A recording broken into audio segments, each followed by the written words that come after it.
누가복음 16장 19절에서 31절까지 보겠습니다. 누가복음 16장 19절에서 31절까지 준비했어요. 한 목소리로 읽도록 하겠습니다. 시작. 한 부자가 있어 자색 옷과 고운 베옷을 입고 날마다 호화롭게 즐기더라. 그런데 나사로라 이름하는 한 거지가 헌데투성이로 그의 대문 앞에 버려진 채 그 부자의 상에서 떨어지는 것으로 배불리려 하매 심지어 개들이 와서 그 헌데를 핥더라. 이에 그 거지가 죽어 천사들에게 받들려 아브라함의 품에 들어가고 부자도 죽어 장사되매 그가 음부에서 고통 중에 눈을 들어 멀리 아브라함과 그의 품에 있는 나사로를 보고 불러 이르되 아버지 아브라함이여 나를 긍휼히 여기사 나사로를 보내어 그 손가락 끝에 물을 찍어 내 혀를 서늘하게 하소서.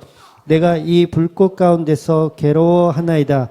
아브라함이 이르되 예 너는 살아있을 때에 좋은 것을 받았고 나사로는 고난을 받았으니 이것을 기억하라. 이제 그는 여기서 위로를 받고 너는 괴로움을 받으리라. 그뿐 아니라 너희와 우리 사이에 큰 구렁텅이가 놓여 있어 여기서 너희에게 건너가고자 하되 갈 수 없고 거기서 우리에게 건너올 수도 없게 하였느니라. 이르되 그러면 아버지여 구하노니 나사로를 내 아버지 집에 보내소서. 내 형제 다섯이 있으니 그들에게 증언하게 하여 그들로 이 고통 받는 곳에 오지 않게 하소서. 아브라함이 이르되 그들에게 모세와 선지자들이 있으니 그들에게 들을지니라. 이르되 그렇지 아니하니 이다. 아버지 아브라함이여 만일 죽은 자에게서 그들에게 가는 자가 있으면 회개하리이다. 이르되 모세와 선지자들에게 듣지 아니하면 비록 죽은 자 가운데서 살아나는 자를 있을지라도 권함을 받지 아니함이라 하였다 하시니라. 아멘.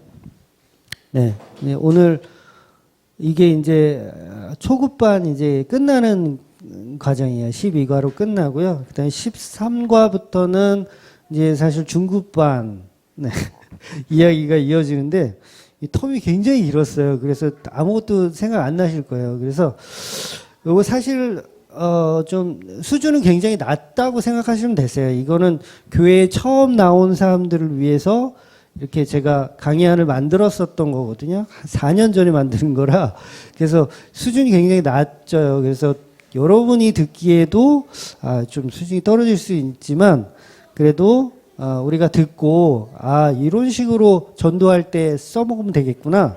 뭐 그 정도로 이렇게 이해하시고 이렇게 편안하게 이렇게 들으시면 되실 것 같습니다. 죽음이란 무엇인가? 또 죽음 이후에는 어떤 세상이 존재하는가에 대한 이야기를 잠깐 나누려고 합니다. 어떤 사람들은 이제 죽음이 끝이다. 내세 같은 것은 없고 그냥 죽으면 아무것도 아닌 것이 된다. 이렇게 생각하는 사람들이 꽤 많이 있습니다. 그래서 우리가 잠이 들면 세상 모르고 잠이 들면 세상에 존재하지 않는 내가 되잖아요. 그러니까 그런 어떤 착안에서부터 세상이 죽으면 모든 게 끝이지라고 생각하는 사람들이 종종 있어요. 근데 사실 잠 가운데서도 계속 이 뇌는 계속 움직입니다. 그래서 계속 꿈을 꾸고 있는 거지 본인이 인식하지 못할 뿐이지 우리는 단 한순간도 멈춰 있는 적이 없어요.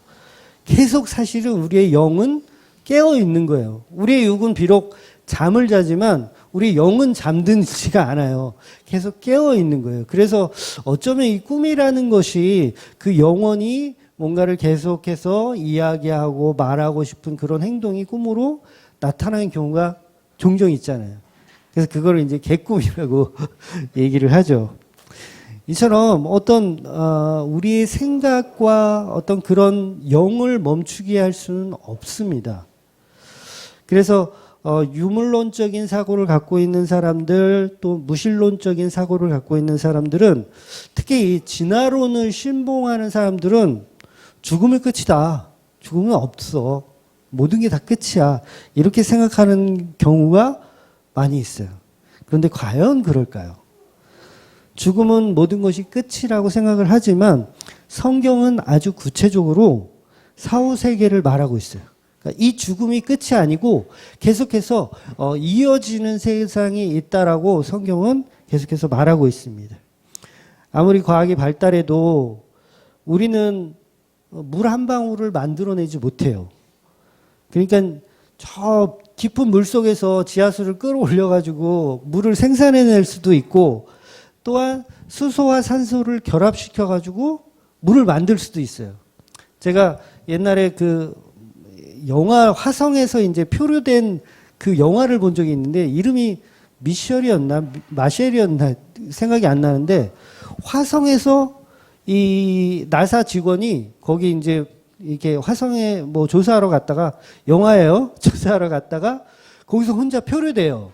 그러니까 죽었는지 알고 동료들이 다 떠났는데, 거기서 이제 사는 내용을 영화했어요. 그래서 우주선 안에서 막 감자를 심고, 물이 없으니까 수소와 산소를 결합해가지고 막 물을 또 생산해내고 이러면서 화성에서 사는 이야기를 영화로 본 적이 있습니다.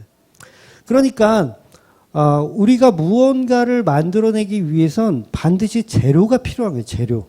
그러니까 물 한 방울을 만들어내기 위해선 산소라는 재료도 필요하고 수소라는 재료도 필요해요. 그래서 이 창조는 이게 과학으로 설명될 수 있는 부분이 아닌 거예요. 그래서 하나님이, 어떤 사람은 그러잖아요. 하나님은 외계인이다. 하나님 외계인인데 이 땅에 지구에 딱 왔더니 살기 좋네. 그래서 여기서 무언가를 이렇게 창조해 놓고 너희들 살게 이렇게 했다. 이렇게 주장하는 정신 나간 사람들이 가끔 있는데, 외계인은 없지만 외계인이 있다고 해도 그 외계인 역시 창조가 안 돼요. 외계인도 과학자이기 때문에 창조가 될 수가 없습니다. 옛날에 한 3년 정도 된 것 같아요. 그때 뉴 호라이즌호가 명왕성을 지나갔어요. 기억나시는지 모르겠어요. 명왕성을 지나갔어요. 우리 수금주야목토 천의 명왕성 제일 끝에 있는, 우리 태양계의 제일 끝에 있는 그 별인데, 이제는 태양계에서 이제 탈락시켰죠. 지금 다시 집어넣자 뭐 이렇게 과학자들이 서로 싸우고 있는데, 그 명왕성이 여기서부터 65km가 멀리 떨어져 있어요. 60억 킬로. 60km가 아니라 60억 킬로. 그런데 신기한 게, 그 멀리 있는 그 명왕성이라는 행성이 태양을 주위로 공전을 하는 거예요. 공전을. 이 공전 주기가 247년이 걸린대요. 우리나라 지구는 몇 년? 1년 걸리죠. 1년. 태양 주위를 한 바퀴 도는데 1년. 근데 명왕성은 247년이 걸린대요. 근데 이게 왜 신기하고 놀랍냐면, 하루는 한 243년 걸리고, 그 다음 주기는 뭐 248년 걸리고, 막 이렇게 돼야지 그게 좀 상식적이잖아요. 근데 정확하게 247년을 딱 채워서 돈다는 거예요. 그러니까 지구도 마찬가지잖아요. 올해 2018년은 한 360일 만에 좀 빨리 돌고, 또 어쩔 때는 한 90일 만에 좀 천천히 돌고, 막 이런 게 돼야 되는데, 짤탱이 없이, 짤탱이. 무조건 365일. 그게 정확하진 않대요. 365일이 조금 안 되나, 하여튼간 정확한 수치대로 지구를 한 바퀴 돈다고 합니다. 과연 이게 아주 우연히 가능할까라는 거예요. 우연히 가능할까? 그럼 불가능하다는 거죠. 과학으로도, 그 과학을 성경은 조직신학자들이 말하는 일반 계시라고 하는 거예요. 그걸. 얼마나 놀라운지요. 그 여러분 달 있잖아요. 달은요, 절대로 우리에게 자기네 뒷모습을 보여주지 않아요. 달은 뒤통수를 우리한테 절대 보여주지 않습니다. 그게 왜 그런 거예요? 달의 공전주기와 자전주기가 우리 지구의 자전주기하고 공전주기하고 딱 정확히 맞아 떨어지기 때문에 그래요. 1.1획도 틀리지 않게, 마치 끈을 묶어 놓은 것처럼, 끈을 묶어서 이렇게 막 돌리면 한 방향만 보잖아요. 그런 것처럼 계속 한 방향만 보고 돈다는 거예요. 그러니까 이런 것들을 통해서, 이건 창조주가 만들지 않으면 불가능하구나. 그걸 알아가는 거예요. 그래서 이 세상은 하나님의 창조가 아니면 절대로 이루어질 수 없는 굉장히 조직화된, 굉장히 놀라운 체계가 잡혀져 있는 그런 공간이라는 거예요. 절대로 우연히 만들어질 수가 없다라는 거죠. 하나님 외에 어떤 기술력으로도 무에서 유를 만들어내지 못합니다. 또 반대로 소멸시키지도 못해요. 소멸시키지도 못합니다. 풀 한 포기가 말라 죽어도 그 풀이 땅 속에 썩어서 스며드는 거예요. 그러니까 그게 땅에 거름이 되고 또 그 거름을 통해서 또 다른 풀이 또 자라고 이렇게 계속 그 질량은 계속 소멸되는 게 아니라 계속 변환되는 거죠. 그래서 우리가 초등학교 때 배우나요? 중학교 때 배우나? 질량 보존의 법칙이라는 게 있어요. 절대 어떤 물질은 절대 그 물질이 소멸되지 않아요. 만약에 이걸 소멸시킬 수 있다고 한다면 그 사람은 노벨상 이상이 아니고 굉장한 업적을 남길 거예요. 근데 소멸되지가 않습니다. 세상의 모든 물질은 절대 소멸되지가 않아요. 그러니까 무슨 빅뱅을 통해서 이 지구가 만들어지고 우주가 만들어졌다는 얘기는 가설에 불과한 거예요. 가설. 절대로 어떤 무에서 유가 나타날 수가 없는 겁니다. 그 철학자 중에 한 사람이 그랬잖아요. 나는 생각한다, 고로 존재한다. 누구게요? 나는 생각한다, 고로 존재한다. 데카르트가 맞죠? 네, 제가 틀릴 수도 있지만 제가 알기로는 데카르트를 알고 있어요. 그런 철학자들도 존재에 대한 어떤 구상을 정확하게 한 거예요. 생각하니까 존재한다. 그러니까 그 존재는 영원하다는 걸 철학적인 학문으로도 발견할 수 있다라는 거예요. 그러니까 사람이 죽으면 없어지는 게 아니고 다른 형태로 변화되는 거죠. 결코 사라질 수가 없는 겁니다. 우리가 마음을 볼 때 우리 마음을 우리가 볼 수가 없잖아요. 질량도 없어요. 그런데 존재한다라고 보잖아요. 영혼도 똑같습니다. 영혼도 그런 개념이에요. 존재하지만 어떤 질량이 없고 그 다음에 우리가 알 수 없는 무언가로 존재하는 것. 그건 거예요. 그 존재는 근데 절대 소멸될 수가 없죠. 소멸될 수가 없어요. 결론적으로 육체든 영혼이든 사실은 육체는 다른 모습으로 변하는 것뿐이고 소멸되는 게 아니고 영혼 역시 소멸되지 않습니다. 계속 존재하는 거예요. 우리가 엄마 뱃속에 있을 때 다 기억나시죠? 엄마 뱃속에 있을 때 기억 안 나시는가요? 다 기억나야 되는데 엄마 뱃속에 있을 때 이 세상 엄마라는 그 뱃속 그 세상에서 벗어나면 나는 죽는 거라고 생각해요. 그러니까 아기가 태어날 때 엄마가 굉장히 산고의 고통을 느끼잖아요. 그런데 그 이상으로 그 아이도 고통을 느낀다 그래요. 그건 뭐 의사들이 그렇게 얘기하는데 그 아이도 굉장한 스트레스를 느껴서 이 밖으로 나온다고 해요. 그러니까 이 아이가 생각할 때 내가 이 엄마의 뱃속에서 나가면 난 죽어. 난 죽는 거야. 난 이곳에 그냥 있을 거야. 라고 고통 속에 그냥 막 나오는 거예요. 죽음하고 똑같은 거예요, 그게. 나가면 이제 나는 이제 끝이야. 난 죽었어. 라고 생각하지만 나오면 또 다른 세상이 존재하는 거예요. 더 크고 위대하고 더 아름다운 세상이 존재하는 거죠. 탯줄을 끊어버리고 이제 탯줄로 숨을 쉬는 게 아니라 탯줄로 영양분을 섭취하는 게 아니라 내 코와 내 입으로 이제 숨 쉬고 행동해야 되는 거예요. 그러니까 사후세계는 그런 존재라는 거예요. 그런 존재, 그런 공간이라는 거예요. 그러니까 엄마 뱃속에 있을 때 굉장히 편안하고 좋은 것 같지만 그것이 전부가 아니라는 거죠. 이 세상에 살면서 우리가 이 세상에 살고 있을 때 이곳이 전부인 듯 살아가요. 모든 사람들이 다 그렇습니다. 근데 이곳은 그냥 엄마 뱃속에 불과해요. 너무도 좁은 공간이고 이제 이곳을 나가서 더 넓은 곳으로 우리의 영혼은 그렇게 이동하게 되어 있습니다. 그래서 성경은 이곳을 나그네다라고 표현하는 거예요. 나그네. 잠시 거쳐가는 곳이라고. 근데 엄마 뱃속에 있는 그 공간이 전부인 듯 살아가면 그 사람은 어리석은 사람인 거예요. 히브리서 9장 24절 한 번 죽은 것은 사람에게 정하신 것이요 그 후에는 심판이 있으리니 죽음 이후에는 심판이 있다라는 거예요. 죽음 이후에는. 계시록 21장 8절에 보면 둘째 사망에 대한 이야기가 기록되어 있어요. 둘째 사망. 둘째 사망은 그냥 쉽게 그냥 지옥을 말하는 것인데 그 내용이 이렇습니다. 두려워하는 자, 믿지 아니하는 자, 흉악한 자, 살인자, 음행하는 자, 점술가, 우상 숭배하는 자, 거짓말하던 자들과 같은 그런 사람들은 지옥에 간다라고 계시록 21장에 이야기하고 있어요.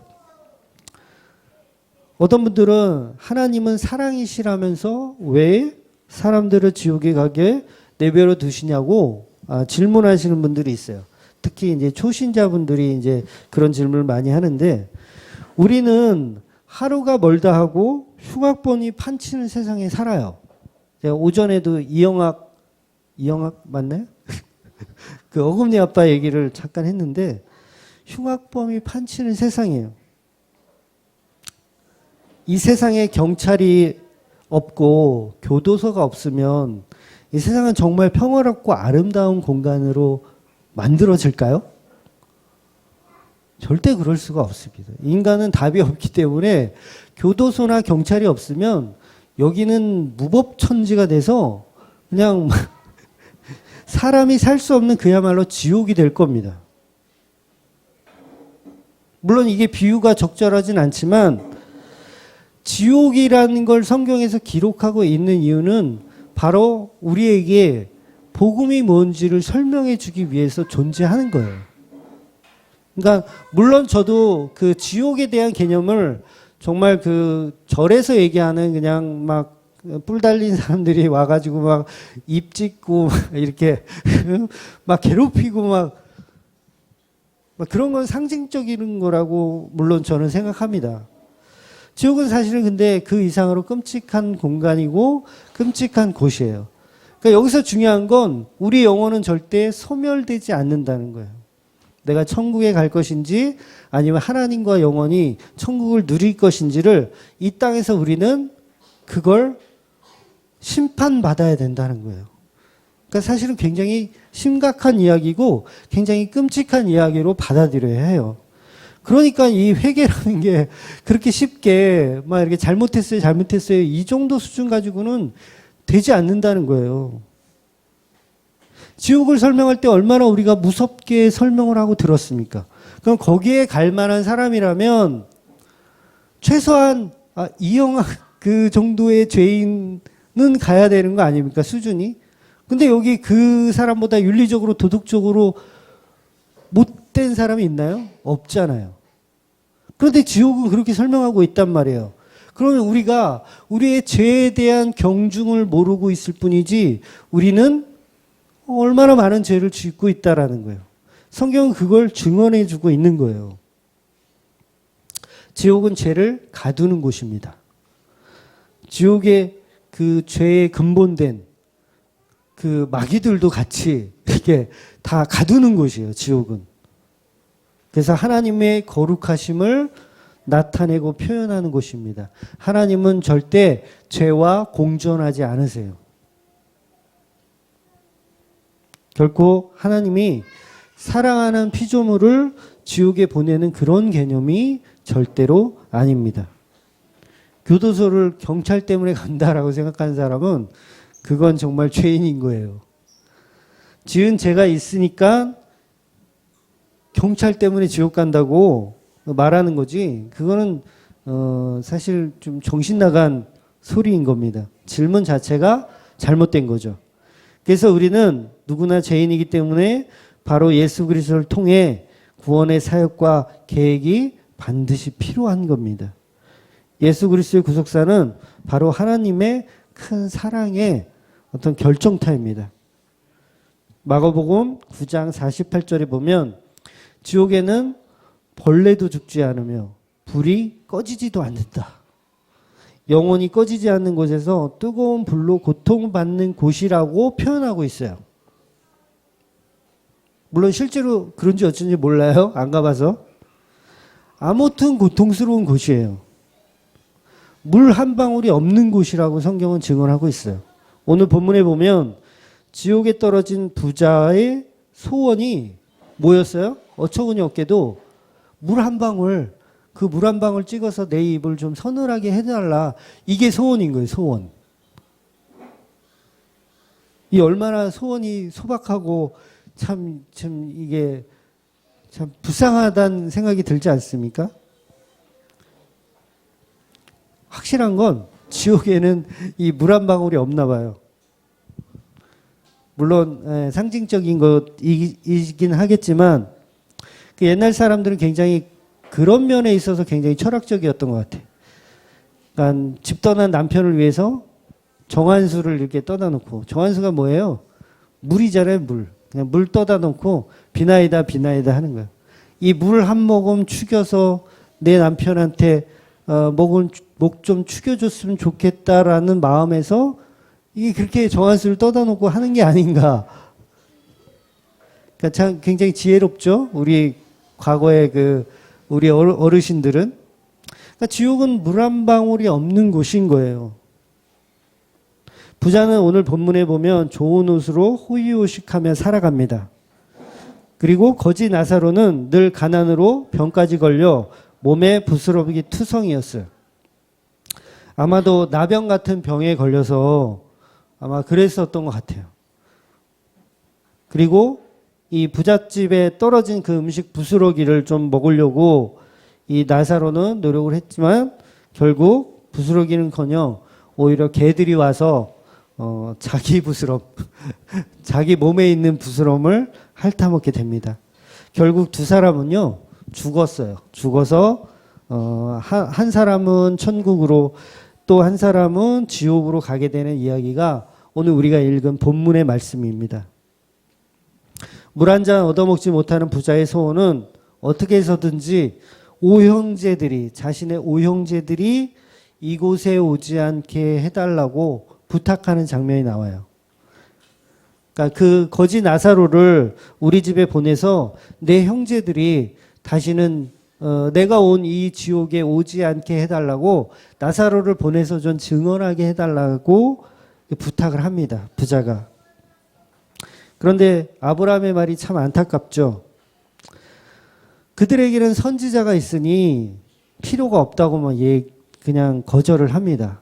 그리고 이 나사로가 가서 얘기를 해봐야 선지자의 말도 안 들은 그들이 이 나사로의 말을 믿겠냐, 이렇게 이야기를 하는 거예요. 결국 그들은 마음이 열리지 않는다는 거죠. 그 오형제들은. 그래서 그런 어떤 천국 간증 같은 건 사실 하나님이 하지 않으세요. 성경은 오직 그 말씀은 오직 성경을 통해서만 우리가 알 수 있는 겁니다. 천국과 지옥 보고 온 사람들 그 말 어떻게 믿겠어요? 사도 바울 선생님도 이 천국을 봤다고 이야기하잖아요. 삼측천을 보셨다고 이야기하지만 사도 바울은 어디 가서 그런 얘기를 하지 않았습니다. 예수만 전했어요. 그냥 예수만 전했어요. 내가 천국에 갔더니 막 이러더라, 그런 얘기 일체 하지 않고 그냥 예수님만 전했습니다. 사후세계는 반드시 존재합니다. 100년도 못 사는 인생을 어떻게 사시겠어요? 100년은커녕 이제 50년도 이제 안 남았나요? 어떻게 살아야 될까? 천국의 소망을 두고 사실 건지, 이 땅을 천국처럼 누리며 사실 건지, 아니면 지옥을 걱정하며 사실 건지. 지옥에 대해서 잠깐 설명드릴까요? 요한계시록 21장에 보면 천국에 대해서 잠깐 설명드릴게요. 요한계시록 21장에 보면 새하늘과 새 땅, 새 예루살렘에 대한 이야기가 나오고 천국에 대한 이야기를 아주 구체적으로 설명하고 있는 내용이 나옵니다. 물론 이 부분을 이제 신천지 그 애들이 이상하게 막 난잡하게 막 이 해설을 해놔가지고 좀 이상해지긴 했는데 21장 4절에 보면 모든 눈물을 닦아주시는 다시는 사망이 없고 애통도 없고 곡하는 것도 없고 아픔도 없는 곳이라고 이야기해요. 7절은 나는 그의 하나님이 되고 그는 내 아들이 되느니라. 11절부터는 새 예루살렘 성이 각종 보석으로 만들어졌다는 내용이 나오고요. 상당히 구체적으로 표현하고 있습니다. 요한이 직접 보고 쓴 것이니까 크기가 얼마인지, 문에는 어떤 보석이 있는지, 이렇게 이제 구체적으로 이제 기록을 한 거죠. 그리고 23절에 그 성에는 해나 달이 필요 없고 하나님의 영광이 비추고 모든 사람이 하나님 빛 가운데 다니고 그곳은 밤이 없습니다. 라고 되어 있어요. 더 이상 피곤하지도 않다고. 그러니까 완전한 안식이 있는 곳이에요. 완전한 안식. 그것은 더 이상 속되고 가증한 것, 거짓말하는 것이 없는 완전한 곳이라는 거예요. 천국은. 그런데 그 완전의 개념은요. 우리가 생각하는 어떤 공간, 그 다음에 어떤 시간, 그런 게 아니에요. 완전하다는 건 곧 그곳이 하나님이라는 거예요. 그러니까 하나님과 함께 거하는 그 공간이 완전하다는 거예요. 거기는 뭐 우리가 생각하는 그런 윤리나 도덕으로 뭐 거짓이 없고 뭐 시기와 질투가 없고 이런 개념이 아니라 그냥 하나님이 계시기 때문에 완전한 곳이 되는 거예요. 그러니까 그런 표현들을 성경에서 요한계시록에서 이야기하고 있는 겁니다. 우리 인생은 참 짧아요. 그죠? 짧아요.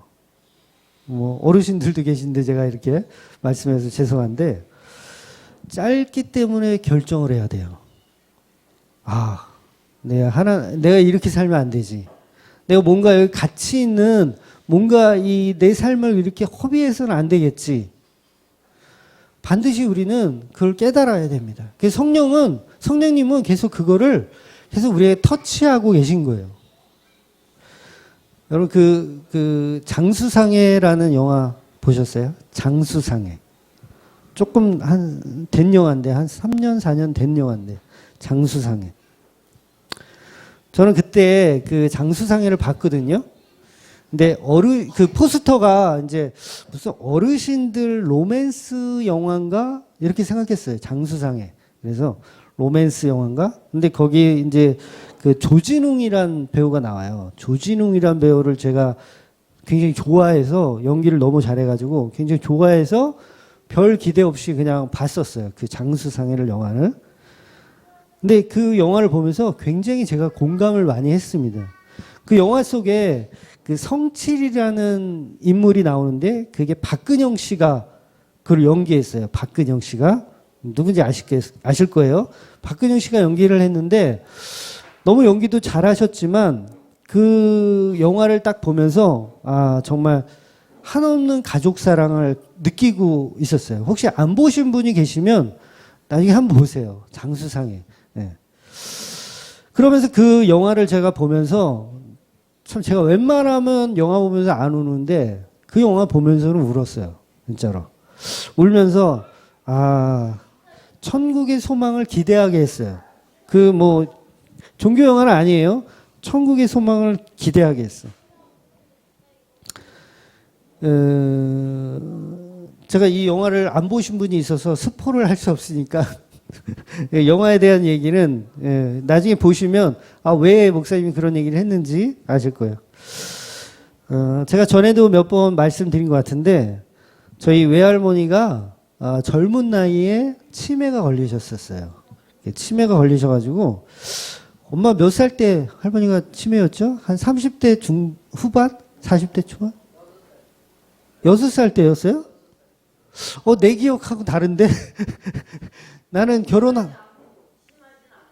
심하진 않으셨는데, 약간 치매이시다가, 이제 막내 삼촌 낳고 더 심해진 걸로 그죠? 예, 막내 삼촌 낳고 더 심해진 걸로 제가 그렇게 알고 있었어요. 그래서 외할머니가 치매가 굉장히 심하셨어요. 그래서 나가시면 집을 못 찾아오셔. 그래가지고 항상 그 문단속을 해야 될 정도로 굉장히 치매가 심하셨어요. 그러니까 사람도 못 알아보세요. 그러니까 제가 이제 손자잖아요.